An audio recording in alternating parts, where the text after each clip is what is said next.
আজ ১৮ জুলাই ভারতীয় ক্রিকেটের এক নক্ষত্রের জন্মদিন স্মৃতি মন্ধানা, যার ব্যাটে কথা বলে আত্মবিশ্বাস, যার চোখে আগুন আর খেলায় যেন একটা আলাদাই ছন্দ।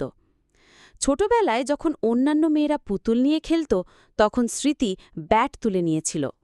প্রথমবার ভাইয়ের অনুশীলনে গিয়ে যেভাবে নেট প্র্যাকটিসে বল পেটালেন, তাতেই কোচরা বললেন এই মেয়েটার মধ্যে আছে বিশেষ কিছু। তখন বয়স মাত্র ১১ বছর। আর আজ স্মৃতি ভারতীয় নারী ক্রিকেট দলের অন্যতম স্তম্ভ, বিশ্বজুড়ে কোটি ভক্তের অনুপ্রেরণা। তার কভার ড্রাইভ যেমন সুন্দর, তেমনি তার ব্যক্তিত্ব উদাহরণযোগ্য, নম্র, স্থির, কিন্তু ভীষণ শক্তিশালী। আজ জন্মদিনের শুভেচ্ছা স্মৃতি মন্ধানাকে। তুমি যেমন মাঠে অনন্য, তেমনি থেকো জীবনের প্রতিটি পর্বে। শুভ জন্মদিন স্মৃতি, তুমি আমাদের গর্ব।